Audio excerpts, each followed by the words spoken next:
ತಮಿಳುನಾಡಿನ ತಿರುಕೊಯ್ಲೂರು ಕ್ಷೇತ್ರ.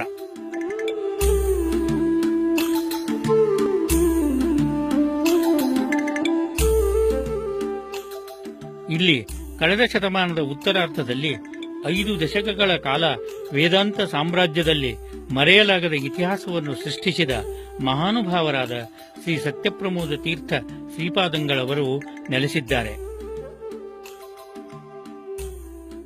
ಅವರು ಅದ್ವಿತೀಯ ಪಾಂಡಿತ್ಯ, ಕಠಿಣ ತಪಸ್ಸುಗಳಿಗೆ ಹೆಸರಾದವರು. ನೂರಾರು ವಿದ್ವಾಂಸರ ಜೊತೆಗೆ ವಾಕ್ಯಾರ್ಥಗಳನ್ನು ಮಾಡಿ ದ್ವೈತ ಸಿದ್ಧಾಂತದ ಮಂಡನವನ್ನು ಮಾಡಿದ ಪ್ರತಿಭಾವಂತರು. ಸನಾತನ ಧರ್ಮವನ್ನು ಜೀವಂತವಾಗಿ ಉಳಿಸಿದವರು. ಸುಧಾ ಮಂಡನ, ಯುಕ್ತಿಮಲ್ಲಿಕಾ ವಿವೃತಿ, ವಿಜಯೀಂದ್ರ ವಿಜಯ ವೈಭವ ಮೊದಲಾದ ಅನೇಕ ಗ್ರಂಥಗಳನ್ನು ರಚಿಸಿದ ಧೀಮಂತರು.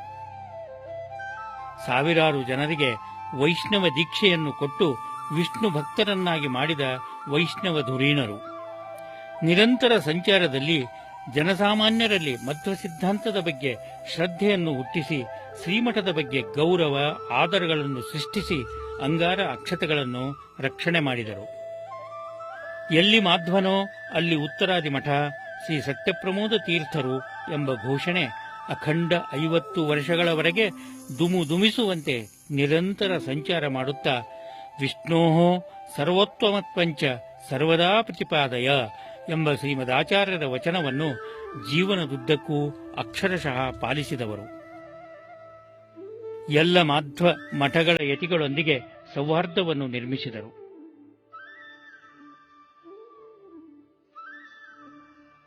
ಬದಲಾದ ಪರಿಸ್ಥಿತಿಯಲ್ಲಿ ಶ್ರೀಮಠದ ಆರ್ಥಿಕ ಪರಿಸ್ಥಿತಿಯನ್ನು ಸುಧಾರಿಸಿ ಅಲ್ಲಿ ಇನ್ನೆಂದೂ ಚಿಂತೆ ಉಂಟಾಗದಂತೆ ವ್ಯವಸ್ಥೆ ಮಾಡಿದರು. ಮಠದಿಂದ ಮಧ್ವ ಸಿದ್ಧಾಂತದ ಕರ್ಮಾಚರಣೆಗಳಿಂದ ದೂರ ಉಳಿದ ಶಿಷ್ಯರನ್ನು ಅವರು ನಿತ್ಯ ಕರ್ಮಾಚರಣೆಯಲ್ಲಿ ತೊಡಗುವಂತೆ ಪ್ರೇರೇಪಿಸಿದರು. ಕಣ್ಮರೆಯಾಗಬಹುದಾಗಿದ್ದ ಅನೇಕ ಹಸ್ತಪ್ರತಿಗಳನ್ನು, ಗ್ರಂಥಗಳನ್ನು, ಶಾಲಿಗ್ರಾಮಗಳನ್ನು ಮತ್ತು ಅಪರೂಪದ ದೇವತಾ ವಿಗ್ರಹಗಳನ್ನು ಸಂಗ್ರಹಿಸಿದರು.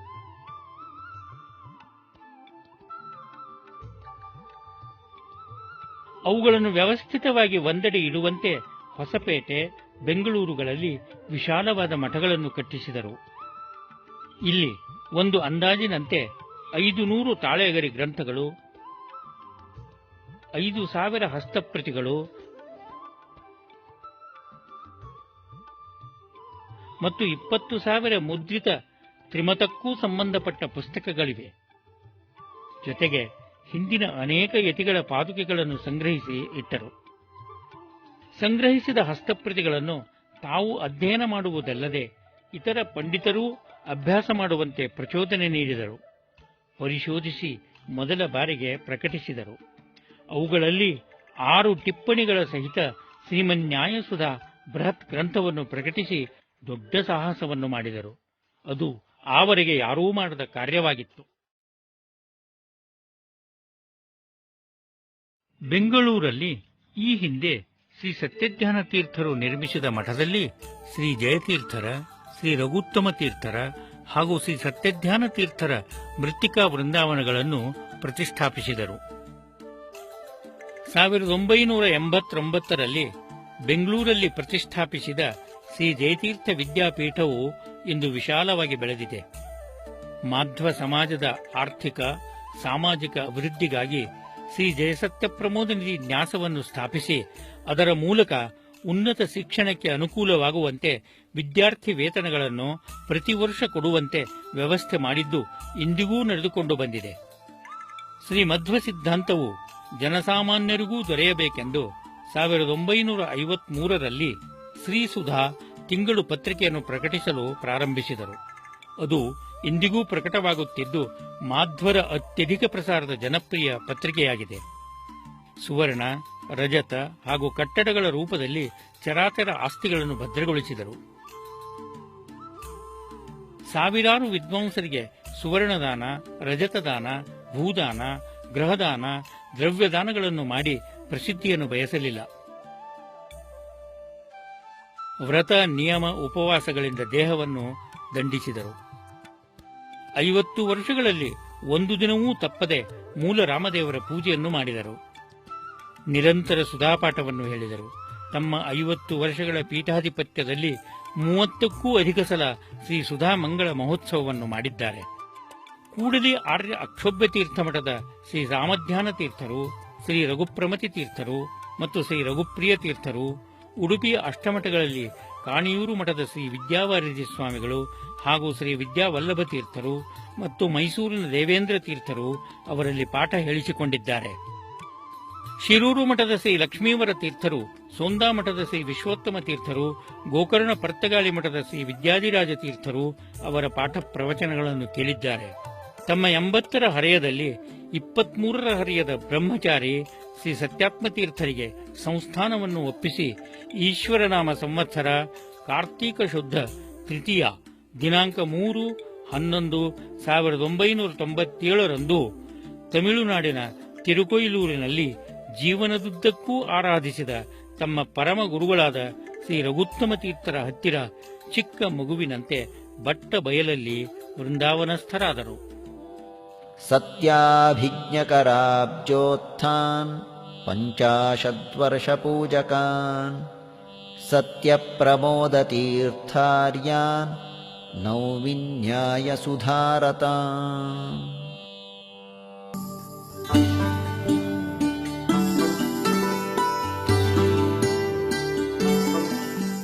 ಶ್ರೀ ಸತ್ಯಾತ್ಮ ತೀರ್ಥರು ಪೂರ್ವಾಶ್ರಮದಲ್ಲಿ ಗುತ್ತಲ ಮನೆತನದ ಶ್ರೀ ಸರ್ವಜ್ಞಾಚಾರ್ಯರು.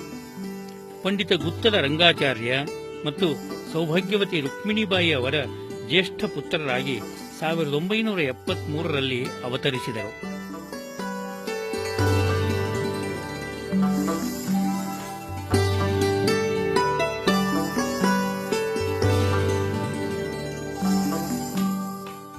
ಬಹುಮುಖ ಪ್ರತಿಭೆ, ವಿಲಕ್ಷಣ ತೇಜಸ್ಸು, ಪ್ರಗಾಢ ಪಾಂಡಿತ್ಯ, ನಿರಂತರ ನಗುಮುಖ, ಪ್ರಶಾಂತ ಮೂರ್ತಿ, 23ರ ಹರೆಯದಲ್ಲಿ ಈ ಎಲ್ಲ ಗುಣಗಳು ಒಬ್ಬರಲ್ಲಿ ಮಿಳಿತವಾಗಿರುವುದೇ ಒಂದು ಆಶ್ಚರ್ಯ. ಹಂಸನಾಮಕ ಪರಮಾತ್ಮನ ಅನೂಚಾನ ಪರಂಪರೆಯಲ್ಲಿ ಈ ಹಿಂದೆ ಶ್ರೀ ರಘುತ್ತಮ ತೀರ್ಥರು ಬಾಲಬ್ರಹ್ಮಚಾರಿಗಳಾಗಿ ಸರ್ವಜ್ಞ ಪೀಠವನ್ನು ಅಲಂಕರಿಸಿದ್ದರು. ಅಂತೆಯೇ ಬ್ರಹ್ಮಚಾರಿಗಳಾಗಿಯೇ ಆಶ್ರಮ ಸ್ವೀಕರಿಸಿದ ಶ್ರೀ ಸತ್ಯಾತ್ಮ ತೀರ್ಥರಿಗೆ ಅಭಿನವ ರಘುತ್ತಮ ತೀರ್ಥರೆಂದು ಹೆಸರು. ಪೌರ್ವಾತ್ಯ ಪಾಶ್ಚಿಮಾತ್ಯ ಸಂಸ್ಕೃತಿಗಳ ಕಲಸು ಮೇಲೋಗರದ 21ನೇ ಶತಮಾನದ ಹೊಸ್ತಿಲಲ್ಲಿ ಸಾವಿರ ವರ್ಷಗಳಷ್ಟು ಹಿಂದಿನ ಭಾರತೀಯ ಸನಾತನ ಧರ್ಮದಲ್ಲಿ ಅಚಲವಾದ ನಿಷ್ಠೆಯನ್ನು ಇಟ್ಟುಕೊಂಡು ತಮ್ಮ 23ರ ತಾರುಣ್ಯದಲ್ಲಿ ಸನ್ಯಾಸ ಆಶ್ರಮವನ್ನು ಪಡೆದರು. ಶ್ರೀ ಸತ್ಯಾತ್ಮ ತೀರ್ಥರೆಂದು ಮರುನಾಮಕರಣ ಹೊಂದಿದರು. ಭಾರತೀಯ ಆಧ್ಯಾತ್ಮ ಪ್ರಪಂಚಕ್ಕೆಯೇ ಒಂದು ಹೊಸ ದಾರಿಯನ್ನು ತೋರುವ ಜಗದ್ಗುರುಗಳಾಗಿ 1997ರಲ್ಲಿ ಪೀಠ ಏರಿದ್ದು ವಿಶ್ವದ ಜನತೆಯ ಸೌಭಾಗ್ಯ, ಅದರಲ್ಲೂ ಮಾಧ್ವರ ಮೋಕ್ಷ ಸಾಧನೆಗೆ ಮೂರೇಗೇಣು. ಬಾಲ್ಯದಲ್ಲಿಯೇ ಚತುರ್ಥ ಆಶ್ರಮ ಸ್ವೀಕರಿಸುವ ಅವರ ಮನೋಧಾರ್ಢ್ಯ, ಸಮಾಜದ ಅಭ್ಯುದಯಕ್ಕಾಗಿಯೇ ಜೀವನವನ್ನು ಮುಡುಪಾಗಿಟ್ಟ ನಿಚ್ಚಳ ಸ್ಥೈರ್ಯ, ಪರಂಪರೆಯ ಪ್ರಾಚೀನತೆಯನ್ನು, ಆಧ್ಯಾತ್ಮಿಕದ ಅಗಾಧತೆಯನ್ನು ಅರ್ವಾಚೀನ ವಿಶ್ವಕ್ಕೆ ನೀಡುವ ಉತ್ಸಾಹದಲ್ಲಿ ಚತುಶಾಸ್ತ್ರಗಳಲ್ಲಿ ನಿರಂತರ ಮುಳುಗಿದರು. ಆಶ್ರಮ ಪಡೆದ ಮೊದಲ ದಿನದಿಂದ ಪ್ರಾರಂಭವಾದ ಶ್ರೀಮನ್ಯಾಯಸುಧಾ ಪಾಠ ಪ್ರತಿದಿನ ತಪ್ಪದೇ ನಡೆದಿದೆ. ಈಗಾಗಲೇ 4 ಬಾರಿ ಶ್ರೀಸುಧಾ ಮಂಗಳವನ್ನು ಮಾಡಿದ್ದಾರೆ. ಯದಿ ರಜತಂ ಸುಪ್ತೌ ಆರೋಪಿತಂ ಸ್ಯಾತ್ ತರ್ಹೇನ ಶುದ್ಧಿಗತಂ ಸತ್ವಂ ರಜತೆ ಭಾಸತೆ. ಬ್ರಹ್ಮನಲ್ಲಿರುವ ಸತ್ವವೇ ಜಗತ್ತಿನಲ್ಲಿ ತೋರುವುದಕ್ಕೆ ಸಾಧ್ಯತೆ ಯಾವಾಗಿದೆ ಅಂದ್ರೆ ಜಗತ್ತು ಬ್ರಹ್ಮನಲ್ಲಿ ಆರೋಪಿತವಾಗಿದ್ದರೆ. ಜಗತ್ತು ಬ್ರಹ್ಮನಲ್ಲಿ ಆರೋಪಿತ ಅಂತಾದರೆ ಜಗತ್ತು ಸುಳ್ಳು ಉಂಟೆ ಆಯ್ತಲ್ಲ. ಇಲ್ಲದೇ ಇದ್ದರೆ ಜಗತ್ತಿನಲ್ಲಿ ಬ್ರಹ್ಮನಲ್ಲಿರುವ ಸತ್ವ ಜಗತ್ತಿನಲ್ಲಿ ತೋರುವುದು ಹೇಗೆ? ಸಂಕ್ಷೇಪದಲ್ಲಿ ಅದ್ವೈತ ಸಿದ್ಧಿಕಾರರು ಹೇಳಿದ್ದು, ರಜತತ್ವ ವಿರೋಧಿ ಶುಕ್ತಿ ಸತ್ತಯ ರಜತಸ್ಸ ಇವ ಜಡತ್ವ ವಿರೋಧಿ ಸ್ವಪ್ರಕಾಶ ಸತ್ತಯ ಜಗತಃ ಇಚ್ಛಾತ್ವಂ ಉಪಪದ್ಯತೆ. ಶುಕ್ತಿಯ ಸತ್ವಕ್ಕೂ ರಜತತ್ವಕ್ಕೂ ವಿರೋಧ ಇದೆ. ಶುಕ್ತಿ ಸತ್ವ ಶುಕ್ತಿನಿಷ್ಠ, ರಜತತ್ವ ಸಮಾನಾಧಿಕರಣ ಅಲ್ಲ. ರಜತತ್ವ ಇದ್ದದ್ದು ರಜತದಲ್ಲಿ, ಅಲ್ಲಿ ಶುಕ್ತಿ ಸತ್ವ ಇರಲಿಕ್ಕೆ ಸಾಧ್ಯ ಇಲ್ಲ. ಹೀಗಾಗಿ ರಜತತ್ವ ವಿರೋಧಿಯಾದ ಸತ್ತ ಅದು ಶುಕ್ತಿ ಸತ್ತ. ರಜತತ್ವ ವಿರೋಧಿನ್ಯಾ ಶುಕ್ತಿಸತ್ತಯ ಸದತಿ ಪ್ರತೀಯಮಾನಂ ರಜತಂ ತದಾ ಸದತಿ ಪ್ರತ್ಯೇತುಂ ಶಕ್ಯತೆ ಯದಾ ಶುದ್ಧೋ ರಜತಂ ಆರೋಪಿತಂ ಸ್ಯಾತ್ ತರ್ಹೇವ ಶುದ್ಧಿಗತಂ ಸತ್ವಮಪಿ ರಜತೆ ಆರೋಪ್ಯತೆ ತದಾ ರಜತಂ ಸದಿತಿ ಪ್ರತೀತಿ ಉತ್ಪತ್ತಿ. ಹೀಗಾಗಿ ಶುಕ್ತಿ ಇದು ರಜತದಲ್ಲಿ ಆರೋಪಿತವಾದಾಗಲೇ ಶುಕ್ತಿಯಲ್ಲಿರುವ ಸತ್ವದಲ್ಲಿ ತೋರುವಂತೆ ಜಗತ್ತು ಬ್ರಹ್ಮನಲ್ಲಿ ಆರೋಪಿತವಾದದ್ದರಿಂದಲೇ ಬ್ರಹ್ಮನಲ್ಲಿರುವ ಸತ್ವ ಜಗತ್ತಿನಲ್ಲಿ ತೋರಿದೆ ಅಂತ ನಿಮ್ಮ ಮಾತಿನಿಂದಲೇ ಅರ್ಥ ಬಂತು, ನಾನು ಗೆದ್ದೆ ಎಂಬುದಾಗಿ ಮಧುಸೂದನ ಸರಸ್ವತಿಗಳು ತಿಳಿಸ್ತಾರೆ. ಅದನ್ನು ರವಿಚಂದ್ರಿಕಾಕಾರರು ವಿವರಣೆ ಮಾಡ್ತಾರೆ. ಇದಕ್ಕೆ ಮೊದಲನೇ ಅತಿ ಸ್ಪಷ್ಟ ಉತ್ತರ ವ್ಯಾಸರಾಜರ ಮಾತಿನಿಂದಲೇ ತಿಳಿದು ಬರೋದು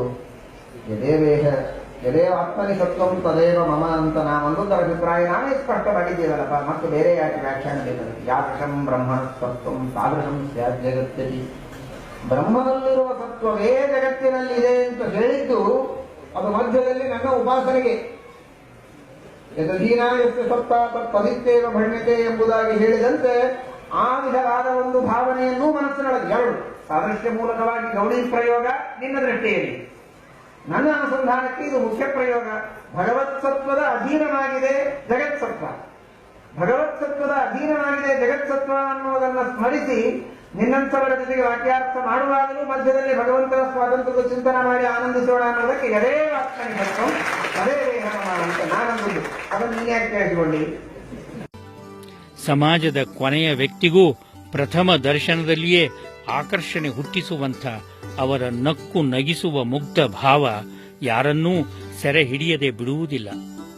ಇನ್ನಷ್ಟು ಮತ್ತಷ್ಟು ಕೊನೆ ಇರದಷ್ಟು ಅವರ ಸಾನ್ನಿಧ್ಯವನ್ನು ಬಯಸುತ್ತವೆ. ಅವರ ಮಾತುಗಳು, ಪ್ರವಚನಗಳು ಕಳೆದ 13 ವರ್ಷಗಳಲ್ಲಿ ಮಾಧ್ವ ವಿಶ್ವದಲ್ಲಿ ಒಂದು ಭವ್ಯ ಆಶಾಕಿರಣವನ್ನು ಹುಟ್ಟಿಸಿವೆ. ಅಂತೆಯೇ ಹಿರಿಯ ಯತಿಗಳು, ಬುದ್ಧಿಜೀವಿಗಳು ಅವರನ್ನು ಶಕಪುರುಷರು ಎಂದು ಕರೆದದ್ದರಲ್ಲಿ ಆಶ್ಚರ್ಯವಿಲ್ಲ. ಇವತ್ತು ನಮ್ಮ ಸುಧಾಮಂಗಳ ಯಾವ ರೀತಿ ಆಗಬೇಕೋ, ಸುಧಾಮಂಗಳ ಹೇಗಿರಬೇಕು ಎಂಬುದನ್ನು ನಮ್ಮ ಸತ್ಯಾರ್ಥರು ಈ ಸುಧಾಮಂಗಳ ವಿದ್ಯಾರ್ಥಿ ಅನುವಾದಗಳು ಶ್ರೋತೃಗಳು ಎಲ್ಲರಿಗೂ ಕೂಡ ಒಂದು ಪಾವಿತ್ರ್ಯ, ಒಂದು ಮಥ, ಸಮುದ್ರ ಮಥನದಿಂದ ಅಮೃತ ಪ್ರಾಪ್ತಿಯಾಗುವಂತೆ ಈ ಸುಧಾಮಂಗಲವೆಂಬ ಮಥದಿಂದ ನಮಗೆಲ್ಲರಿಗೂ ಕೂಡ ತತ್ವಜ್ಞಾನದ ಅಮೃತ ಪ್ರಾಪ್ತಿಯಾಗುವ ರೀತಿಯಲ್ಲಿ ಮತ್ತು ವಿಶಿಷ್ಟವಾದ ರೀತಿಯಲ್ಲಿ ನಮ್ಮ ಸುಧಾಮಂಗಲ ಕಾರ್ಯಕ್ರಮವನ್ನು ನಮ್ಮ ಸತ್ಯಾತ್ಮ ತೀರ್ಥರು ನಮ್ಮ ಯೋಗಿರಾಜನವರು ಹೇಳಿದಂತೆ ಮುಂದಿನ ಶತಮಾನದ ಈ ಶತಮಾನದ ಆಶಾಕಿರಣ ಅಂದರೆ ಸತ್ಯಾತ್ಮ ತೀರ್ಥ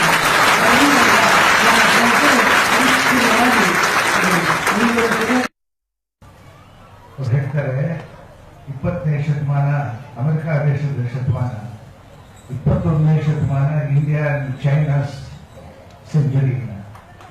I think appropriately it will be the century of philosophy of Satyatma Tirtha.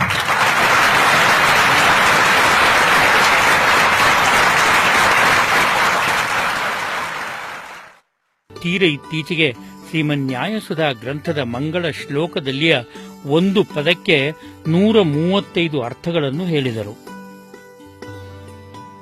ಪ್ರವಚನಗಳಲ್ಲಿಯ, ಆಶೀರ್ವಚನಗಳಲ್ಲಿಯ ಅವರ ಪ್ರೌಢ ಜ್ಞಾನ, ಮಾತಿನ ಮಾಧುರ್ಯ, ವಿಚಾರಗಳ ನಾವೀನ್ಯತೆ, ನಿರೂಪಣೆಯ ನೈಪುಣ್ಯ, 100 ಗ್ರಂಥಗಳ ಉದಾಹರಣೆಯ ವೈದುಷ್ಯಗಳು ಅವರನ್ನು ಶ್ರೀ ಮಧ್ವಾಚಾರ್ಯರನ್ನೇ ನೆನಪಿಸುತ್ತವೆ.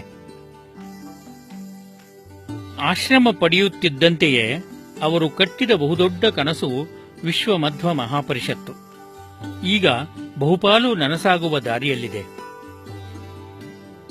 ಏನೆಲ್ಲ ಯೋಜನೆಗಳು, ಏನೆಲ್ಲ ಕಾರ್ಯಕ್ರಮಗಳು ನವ ತರುಣರನ್ನು ಆಕರ್ಷಿಸುತ್ತಿರುವುದು ಭವಿಷ್ಯವೇ ಇಲ್ಲದಂತಿದ್ದ ಭ್ರಷ್ಟ ವ್ಯವಸ್ಥೆಯ ವಿಶ್ವಕ್ಕೆ ಮೂಡಲ ಮನೆಯಲ್ಲಿ ಮುತ್ತಿನ ನೀರನ್ನು ಚೆಲ್ಲಿದ ಸ್ಪಷ್ಟ ಕುರುಹುಗಳಾಗಿವೆ. ಉದಯ ರವಿಯ ಕಿರಣಗಳಿಂದ ಜಗದ ಕತ್ತಲೆ ದೂರವಾಗಬೇಕಿದೆ. ಅದು ಶ್ರೀ ಸತ್ಯಾತ್ಮತೀರ್ಥರಿಂದ ಮಾತ್ರ ಸಾಧ್ಯವೆಂಬ ಭರವಸೆ ಸಾತ್ವಿಕ ಜೀವರಲ್ಲಿ ಮನೆ ಮಾಡಿದೆ. ಭಾರತದಾದ್ಯಂತ ವಿಶ್ವಮಧ್ವ ಮಹಾಪರಿಷತ್ತಿನ ಅನೇಕ ಶಾಖೆಗಳಿದ್ದು ಅವುಗಳ ಮೂಲಕ 80ಕ್ಕಿಂತ ಅಧಿಕ ವಿದ್ವಾಂಸರಿಂದ ಮಹಾನಗರಗಳಲ್ಲಿ, ಹಳ್ಳಿ ಪಟ್ಟಣಗಳಲ್ಲಿ ಪ್ರತಿ ವರ್ಷವೂ ಮಹಾಭಾರತ, ಭಾಗವತ, ವಾಲ್ಮೀಕಿ ರಾಮಾಯಣ ಮೊದಲಾದ ಗ್ರಂಥಗಳ ಕುರಿತು ಪ್ರವಚನಗಳನ್ನು ನಡೆಸಿ ಆ ಮೂಲಕ ಜನಮಾನಸದಲ್ಲಿದ್ದ ನಾಸ್ತಿಕ ಭಾವವನ್ನು ಉಚ್ಚಾಟಿಸಿ ಧರ್ಮ ಜಾಗೃತಿಯನ್ನು ಮೂಡಿಸುತ್ತಿದ್ದಾರೆ. ಉಚಿತ ಉಪನಯನಗಳು, ಮಕ್ಕಳಿಗೆ ಹಿರಿಯರಿಗೆ ಬೋಧನ ಶಿಬಿರಗಳು, ಸಾಮೂಹಿಕ ಭಜನೆ ಪಾರಾಯಣಗಳು, ಧರ್ಮ ಪರಿಕ್ರಮ ಮೊದಲಾದ ಧಾರ್ಮಿಕ ಕಾರ್ಯಕ್ರಮಗಳನ್ನು ವರ್ಷದುದ್ದಕ್ಕೂ ನಡೆಯುವಂತೆ ಯೋಜಿಸಿದ್ದಾರೆ. ಉಚಿತ ಹೃದಯ ಚಿಕಿತ್ಸೆ, ನೇತ್ರ ಚಿಕಿತ್ಸೆ, ರಕ್ತದಾನ ಶಿಬಿರ ಮೊದಲಾದ ಅನೇಕ ಸಾಮಾಜಿಕ ಕಾರ್ಯಕ್ರಮಗಳನ್ನು ನಡೆಸುತ್ತಿದ್ದಾರೆ. ಉತ್ತರ ಕರ್ನಾಟಕ, ಆಂಧ್ರ ಪ್ರದೇಶದ ಕರ್ನೂಲು ಮಂತ್ರಾಲಯಗಳಲ್ಲಿ 2009 ಮಳೆಗಾಲದಲ್ಲಿ ಬಂದ ನೆರೆ ಹಾವಳಿಯಲ್ಲಿ ಸದ್ದು ಗದ್ದಲವಿಲ್ಲದೆ ಅವರು ನಡೆಸಿದ ಪರಿಹಾರ ಕಾರ್ಯಕ್ರಮಗಳು ಯಾರನ್ನೂ ಮೂಕ ವಿಸ್ಮಿತರನ್ನಾಗಿ ಮಾಡುತ್ತವೆ.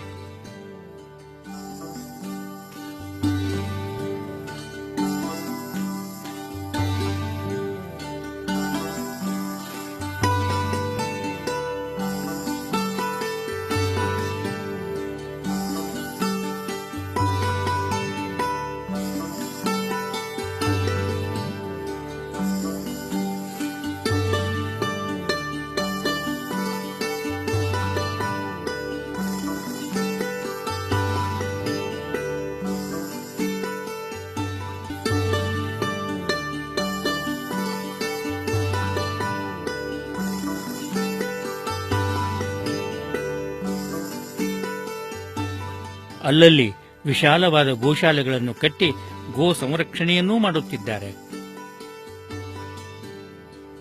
ಶ್ರೀ ಜಯತೀರ್ಥ ವಿದ್ಯಾಪೀಠದ ಮೂಲಕ 200ಕ್ಕೂ ಅಧಿಕ ವಿದ್ಯಾರ್ಥಿಗಳಿಗೆ ಉಚಿತ ಅನ್ನ, ವಸತಿ, ವಸ್ತ್ರಗಳನ್ನು ನೀಡಿ ಶಾಸ್ತ್ರ ಶಿಕ್ಷಣವನ್ನು ಕೊಟ್ಟು ಪ್ರತಿ ವರ್ಷ ಅನೇಕ ಉದ್ದಾಮ ಪಂಡಿತರು ಹೊರಬರುವಂತೆ ಶ್ರಮಿಸುತ್ತಿದ್ದಾರೆ.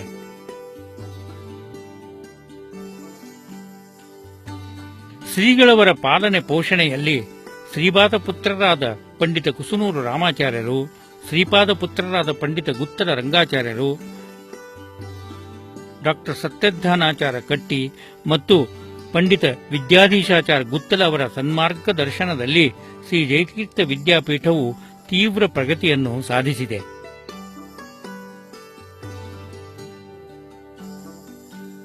ಹತ್ತಕ್ಕೂ ಅಧಿಕ ಪರಿಣಿತ ಪ್ರಾಧ್ಯಾಪಕರಿದ್ದಾರೆ. ಲೌಕಿಕ ವೃತ್ತಿಯಲ್ಲಿರುವ ನೂರಾರು ಮಾಧ್ವ ತರುಣರು, ಗೃಹಸ್ಥರು, ವೈದಿಕರು ಬೇರೆ ಬೇರೆ ಸಮಯಗಳಲ್ಲಿ ಪಾಠಕ್ಕಾಗಿ ಬರುತ್ತಾರೆ. ಪಾಠದೊಂದಿಗೆ ವಿದ್ಯಾಪೀಠದಲ್ಲಿ ಸಂಶೋಧನೆ, ಗ್ರಂಥ ಪ್ರಕಾಶನವೇ ಮೊದಲಾದ ಕಾರ್ಯಗಳೂ ನಡೆಯುತ್ತಿವೆ. ವಿದ್ಯಾಪೀಠದಿಂದ ಹೊರಬಂದ ವಿದ್ವಾಂಸರು ಇಂದು ಭಾರತದಾದ್ಯಂತದ 100ಕ್ಕೂ ಅಧಿಕ ನಗರಗಳಲ್ಲಿ ಹಿಂದೂ ಧರ್ಮ, ಮಧ್ವ ತತ್ವಗಳ ನಿರಂತರ ಪ್ರಚಾರವನ್ನು ಅಬಾಧಿತವಾಗಿ ಮಾಡಲು ಅವರಿಗೆ ಎಲ್ಲ ಅನುಕೂಲತೆಗಳನ್ನು ಕಲ್ಪಿಸಿಕೊಡುತ್ತಾರೆ. ಹಿರಿಯರು ಸಂಗ್ರಹಿಸಿದ ಹೊಸಪೇಟೆ, ಬೆಂಗಳೂರುಗಳಲ್ಲಿಯ ಗ್ರಂಥಾಲಯಗಳು, ಓಲೆಗರಿಗಳು, ಹಸ್ತಪ್ರತಿಗಳು, ಪುರಾತನ ಪ್ರಕಟಿತ ಅಪ್ರಕಟಿತ ಲಕ್ಷಾವಧಿ ಗ್ರಂಥಗಳ ಸಂರಕ್ಷಣೆಯನ್ನು ಮಾಡುತ್ತಾ ಅವುಗಳಿಗೆ ಮತ್ತಷ್ಟು ಸಾವಿರ ಗ್ರಂಥಗಳನ್ನು ಸೇರಿಸಿದ್ದಾರೆ. ಅವುಗಳ ನಿರಂತರ ಸಂಶೋಧನೆಗಾಗಿ ಆಧುನಿಕ ಗಣಕಯಂತ್ರಗಳ ವ್ಯವಸ್ಥೆಯನ್ನು ಮಾಡಿ ಅದರಲ್ಲಿ ಹಲವಾರು ದಿಗ್ಗಜ ಪಂಡಿತರನ್ನು ತೊಡಗಿಸಿದ್ದಾರೆ. ಪ್ರತಿ ವರ್ಷ ಗ್ರಂಥಗಳನ್ನು ಪ್ರಕಟಿಸುತ್ತಿದ್ದಾರೆ. ಆಧುನಿಕ ಶಿಕ್ಷಣ, ಅದರಲ್ಲೂ ವೃತ್ತಿ ಶಿಕ್ಷಣ ಪಡೆಯ ಬಯಸುವ ಬಡ ಮೇಧಾವಿ ವಿದ್ಯಾರ್ಥಿಗಳ ಶಿಕ್ಷಣಕ್ಕೆ ಹಾಗೂ ಅನಂತರ ಅವರಿಗೆ ನೌಕರಿ ದೊರೆಯುವ ನಿಟ್ಟಿನಲ್ಲೂ ಶ್ರೀಮಠದ ಸಹಾಯ ಹಸ್ತ ಸದಾ ಸಿದ್ಧವಾಗಿರುವಂತೆ ನೋಡಿಕೊಳ್ಳುತ್ತಿದ್ದಾರೆ.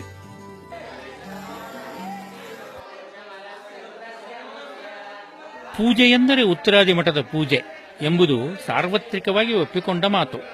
ಅಲ್ಲಿಯ ಮಂಟಪ ವೈವಿಧ್ಯಗಳು, ಮೂರ್ತಿ ವೈವಿಧ್ಯಗಳು, ಅವುಗಳಿಗೆ ಮಾಡುವ ಚಿನ್ನ, ವಜ್ರ, ರತ್ನಗಳ ಅಲಂಕಾರಗಳು, ಪೂಜೆಗೆಂದೇ ಮಾಡಿದ ಚಿನ್ನದ ಕಲಶಗಳು, ತಂಬಿಗೆಗಳು, ಥಾಲಿಗಳು, ಮಂಗಳಾರತಿ ತಟ್ಟೆ, ನೀಲಾಂಜನಗಳು, ದೀಪಸ್ತಂಭಗಳು,